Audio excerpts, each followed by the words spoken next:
La fuente de la vida. Un viaje a través de los siglos y la historia de la humanidad.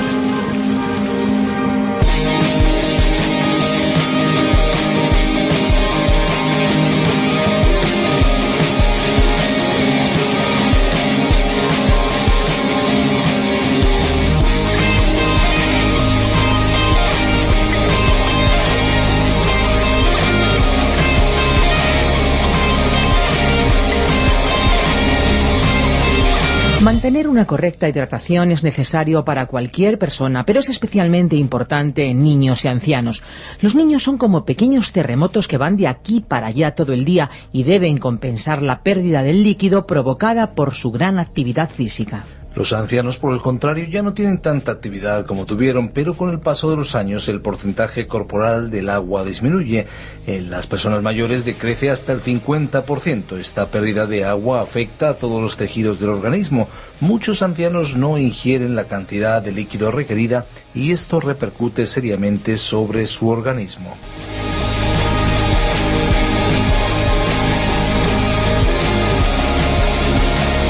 Bienvenidos amigos un día más a La Fuente de la Vida. Les habla Esperanza Suárez. ¿Qué tal, Fernando? ¿Cómo estás? Pues muy bien, Esperanza. Contento de estar de nuevo frente a estos micrófonos y contento de estar a tu lado y con nuestros amigos. Pues muchas gracias por lo que me toca. ¿Qué tal, amigos? Les saluda Fernando Díaz Sarmiento. Muchas gracias a todos los que nos acompañan y a aquellos que nos escuchan por primera vez y, por supuesto, a los que son asiduos a este espacio.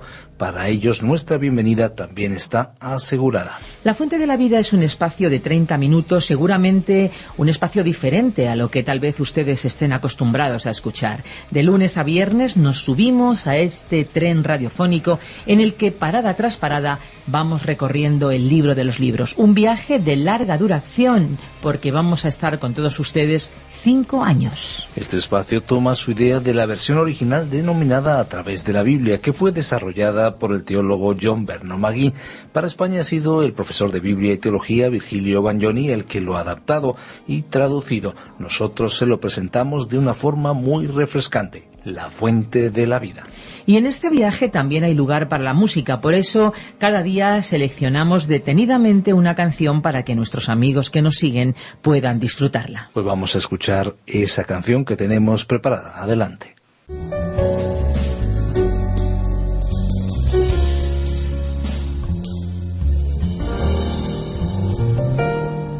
Dime cómo ves el mundo, según sea tu mirada. Sabré cómo andas, a quién seguir sus pasos. A tu alrededor solo hay ingratitud. Y tu pregunta sigue siendo: ¿me conviene? Dime dónde te diriges por esa calle sin salida. ¿A quién escuchas? ¿Qué motiva tu camino? ¿Sigues buscando una razón que no tenga autoridad? Yo te invito a caminar de otra manera por la vida y que al andar tropieces con palabras de verdad. Al andar señales de revelación te guíen, fuimos creados para andar en sentido eternidad.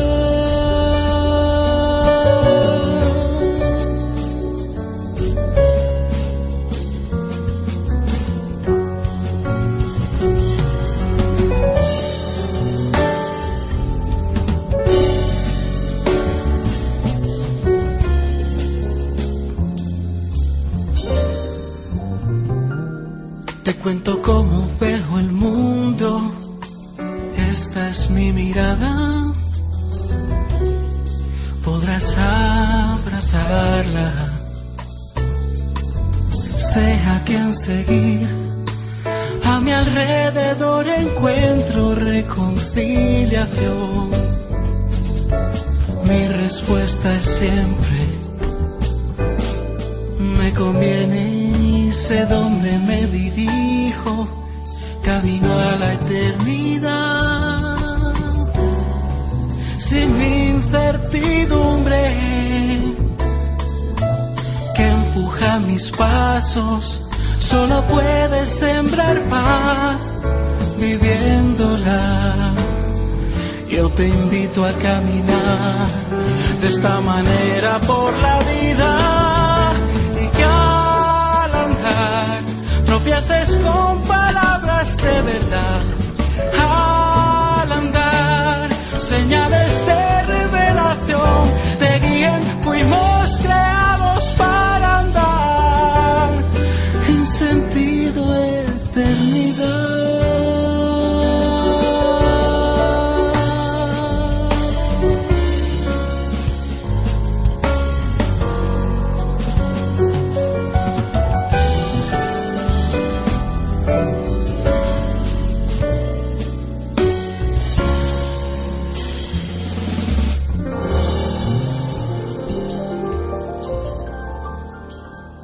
Crisis, crisis, crisis. A todas horas se escucha hablar de ella, en todas partes y en todos los estratos sociales. Tan solo un vistazo a nuestro alrededor para darnos cuenta que hay crisis en la política, crisis en la economía, crisis en el corazón de la familia, crisis en la religión, crisis en la moralidad.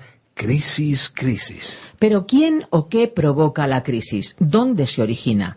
Los hombres malentendemos la cuestión y buscamos la causa que provoca cualquier situación de crisis mirando al exterior y echando la culpa a todo y a todos menos a nosotros mismos. La Biblia, la palabra de Dios, nos muestra claramente cuál es el origen de toda crisis. El abandono de la justicia divina y de los verdaderos valores trascendentes llevan al ser humano al desenfreno y a la crisis. En efecto, el mismo profeta Jeremías ya lo anunciaba: me dejaron a mí fuente de agua viva y cavaron para sí cisternas rotas que no retienen agua.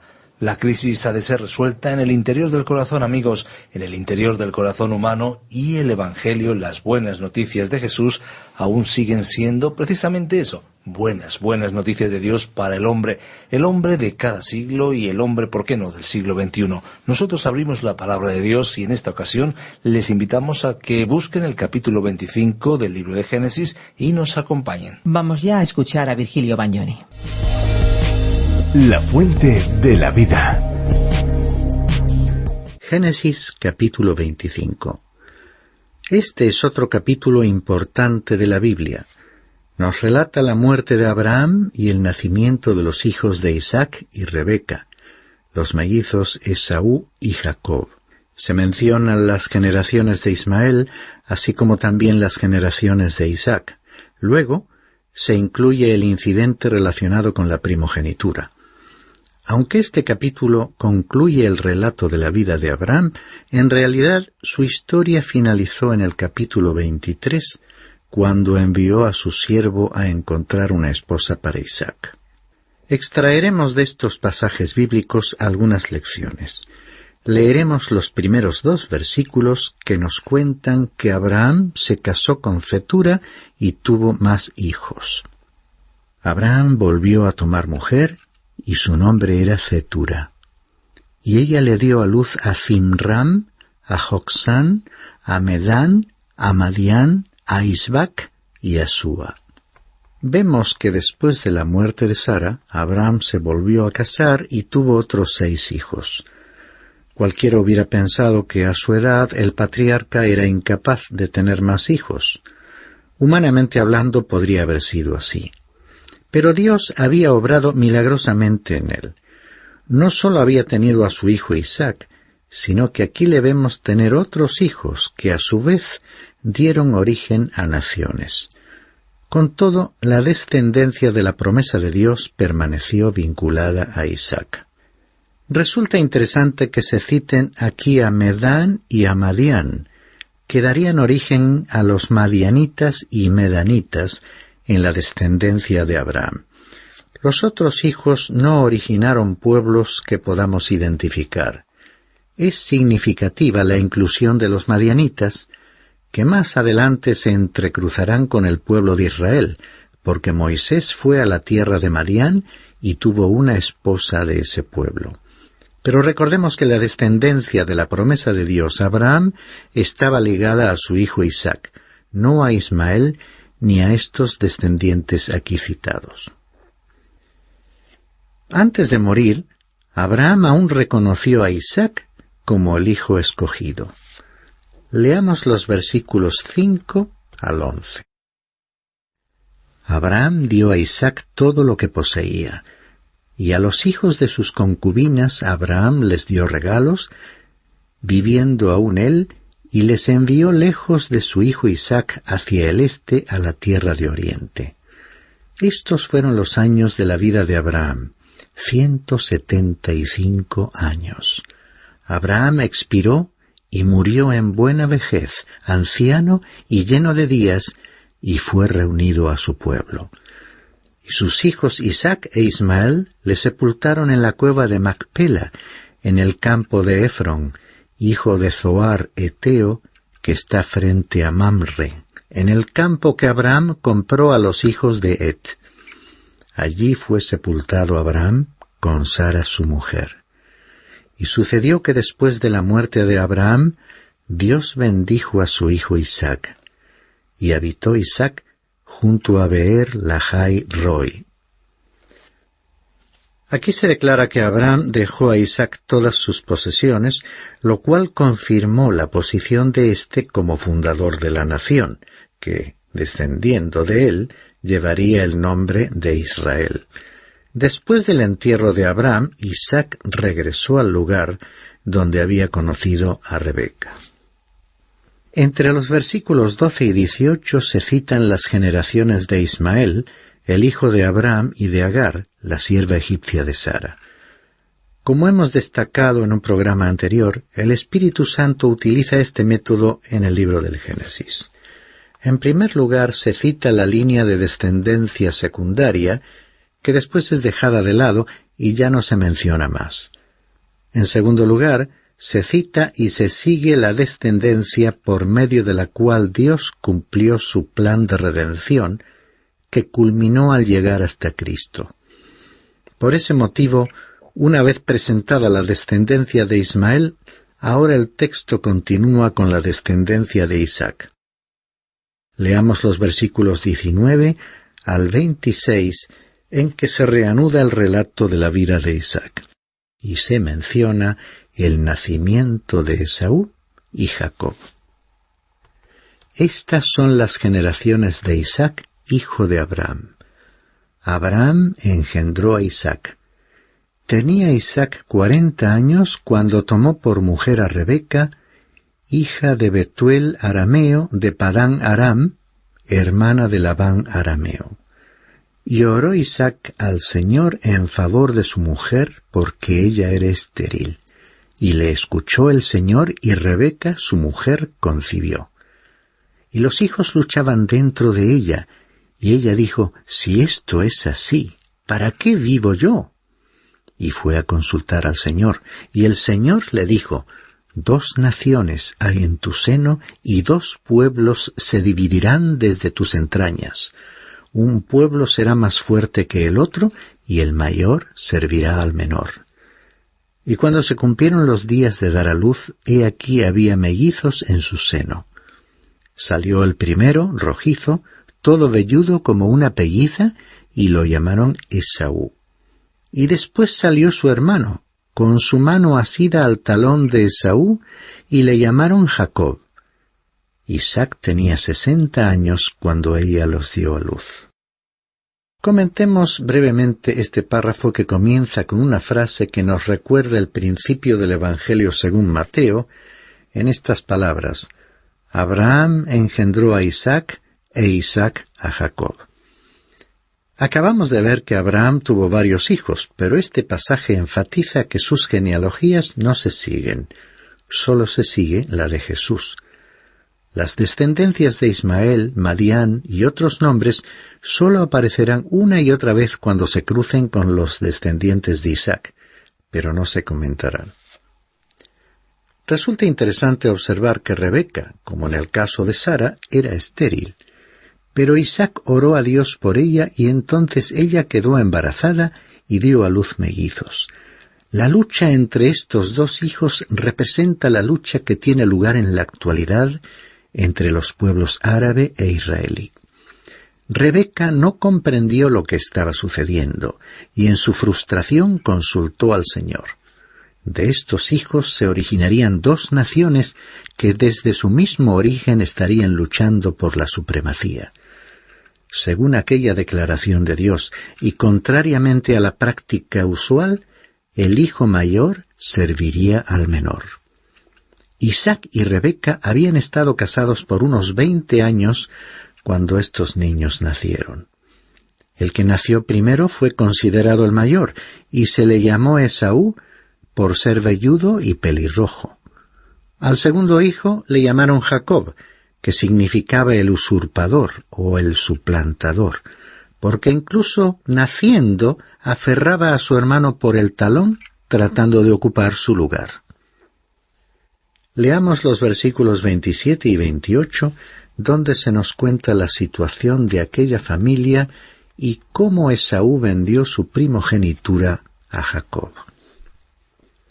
Los niños crecieron y Esaú llegó a ser diestro cazador, hombre del campo. Pero Jacob era hombre pacífico que habitaba en tiendas, y amaba a Isaac a Esaú porque le gustaba lo que cazaba, pero Rebeca amaba a Jacob. Aquí tenemos a los mellizos. A medida que crecían iban manifestando una profunda diversidad de caracteres. No podían ser más diferentes el uno del otro. No solamente habían luchado en el vientre de su madre, sino que continuarían enfrentándose de aquí en adelante. Tenían formas de pensar absolutamente diferentes, así como diferentes actitudes, puntos de vista y modos de vida. A primera vista, Esaú puede parecernos más atractivo que Jacob, pero sabemos que no siempre se puede juzgar a alguien por las apariencias meramente externas, sino por lo que revela el interior de la persona. Así es como juzga Dios a los seres humanos. Esaú era un hábil cazador, ese tipo de joven que alcanza el éxito y que muchos admirarían hoy, deportivo, atlético, que ama la vida al aire libre. Él se concentraba en todo aquello que era físico, que era lo único que le interesaba. Y su aspecto exterior no armonizaba con su personalidad interior. No tenía ninguna comprensión, capacidad o deseo de ocuparse de asuntos espirituales. Tenía grandes pasiones, pero carecía de fuerza interior y de autocontrol. En cambio, Jacob era simple, de carácter tranquilo, a quien no le gustaba salir de su casa, dócil, muy apegado a su madre y fácilmente influenciado por ella. El versículo 28 nos describía la situación familiar de división que desgraciadamente es bastante común hoy en día y una verdadera fuente de conflictos. Esaú era el favorito de su padre, Isaac, y Jacob el preferido por su madre, Rebeca. Todo ello reflejaba una desunión y falta de comunicación entre marido y mujer. Como acabamos de resaltar, Esaú resultaba mucho más atractivo que Jacob con su aspecto de joven saludable. Y Jacob era un hombre astuto que se esforzaba por superar su propia habilidad. No le importaba rebajarse a hacer cosas deshonestas, por lo cual Dios ya se ocuparía de él en el futuro.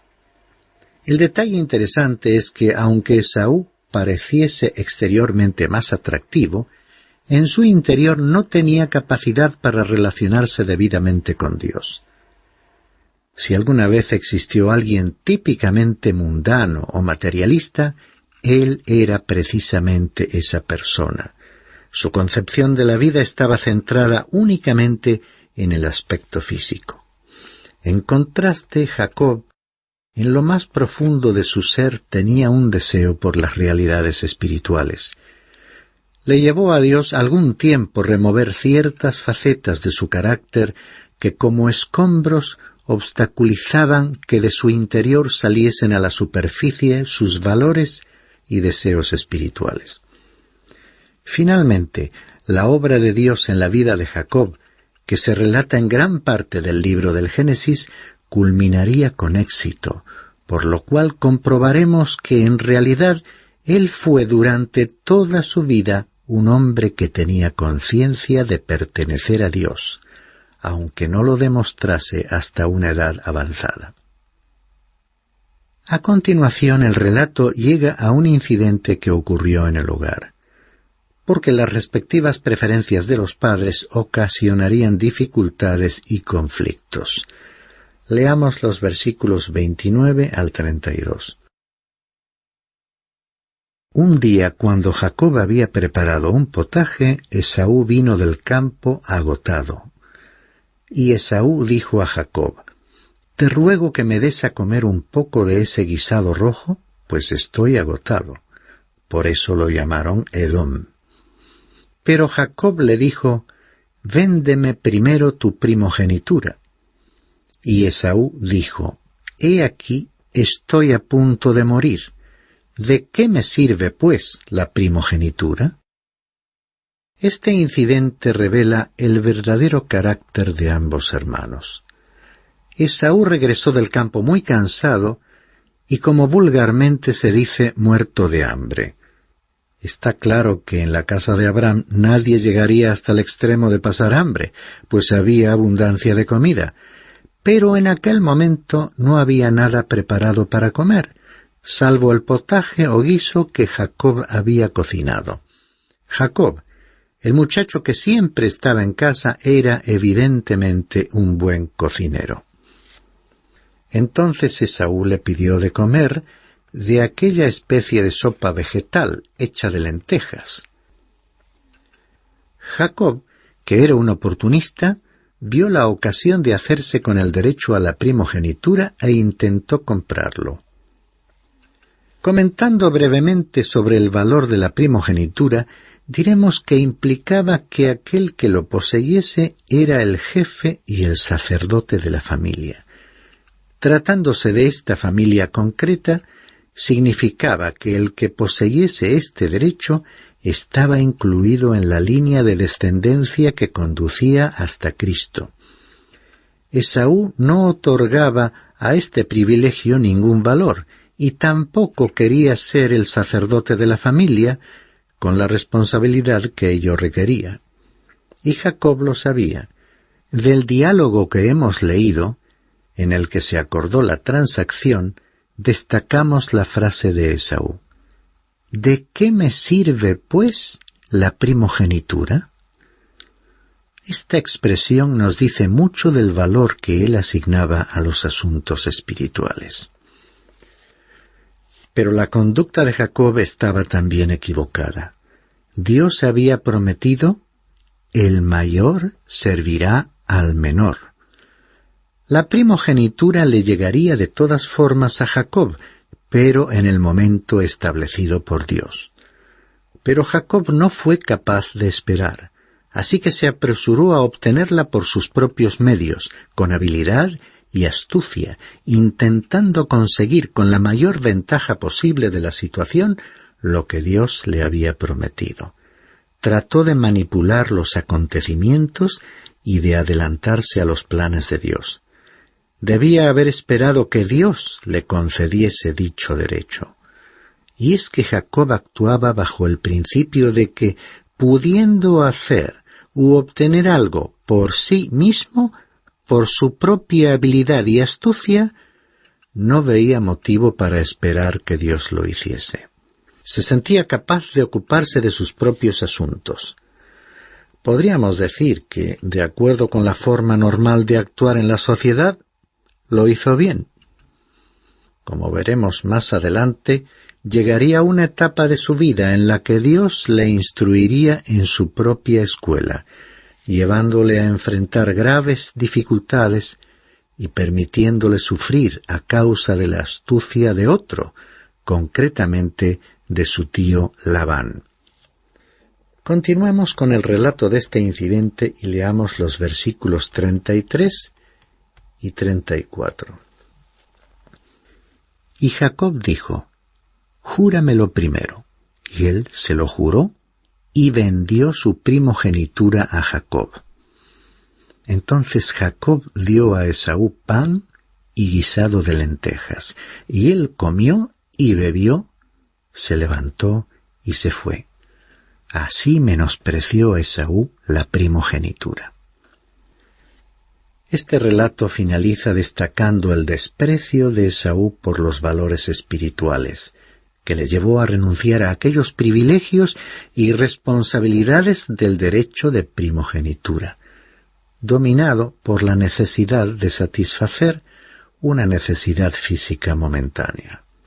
Así también en la actualidad muchos, incluso numerosas personas que se llaman cristianas, que aparentemente se identifican con la cultura o con algunos valores cristianos, parecen mostrar cierta falta de capacidad para vivir la realidad de un auténtico cristianismo. Quizás están influenciadas por las presiones o influencia de una sociedad cada vez más secularizada y sus puntos de vista, opiniones y filosofía de la vida son similares a quienes no se identifican con el cristianismo ni con el mensaje de la Biblia. Las Sagradas Escrituras, y específicamente el relato bíblico que hoy hemos examinado, constituyen un motivo de reflexión y un toque de atención contra una vida exclusivamente centrada en lo físico, lo material, lo perecedero, aquello que es pasajero y temporal. De acuerdo con el mensaje de la Biblia, un verdadero cristiano es una persona que ha respondido al mensaje del Evangelio. Se ha sentido objeto de la gracia de Dios aceptando la obra de Jesucristo en la cruz y le ha incorporado a su vida. A esa persona el Espíritu de Dios ha regenerado, enseña, transforma y guía.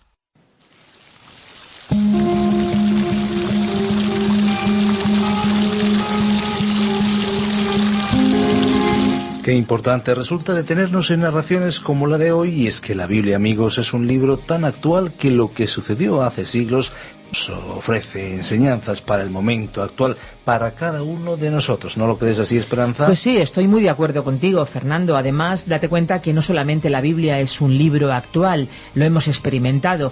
Además es que es un libro cuyo mensaje llega hasta lo más profundo del corazón. Esperamos que esa sea su experiencia y que nos lo cuente, que nos escriba y que nos llame, porque estamos dispuestos pues a ponernos también en contacto con ustedes para responder todo tipo de interrogantes. Bueno, ya ha llegado el momento de despedirnos, pero antes de cerrar estos micrófonos queremos recordarles que tenemos a disposición de todos aquellos que lo deseen y lo soliciten los bosquejos y notas para que puedan seguir cada uno de estos estudios a través de los 66 libros de la Biblia. Así que les invitamos a que lo soliciten. Bueno, hay que decir, y es importante recordarlo, que si lo solicitan, el envío es completamente gratis. Y esto es posible pues porque hay muchos oyentes que de una manera sistemática y de una manera generosa colaboran para que la producción y la transmisión de este espacio pueda llegar hasta el último rincón de la tierra. Sin duda, pues si desean ponerse en contacto con nosotros, llámenos al teléfono 91 422 0524, repito, 91 422 0524, o bien escríbanos al apartado 24081, código postal 28080 de Madrid, España, o si lo prefieren pueden enviarnos un correo electrónico. ¿A qué dirección, Esperanza? Pues es bien sencillo, info@radiocadenadevida.com, info@radiocadenadevida.com. Recuerden que pueden escucharnos también en www.radioencuentro.net. Allí pueden disfrutar de una variadísima programación las 24 horas del día. Y si lo que quieren es escuchar este programa o alguno de los anteriores, directamente pueden situarse en www.lafuentedelavida.com. Y ahora sí, ya que les decimos adiós. Gracias por acompañarnos en esta aventura y no olvide que hay una fuente de agua viva que nunca se agota. Beba de ella.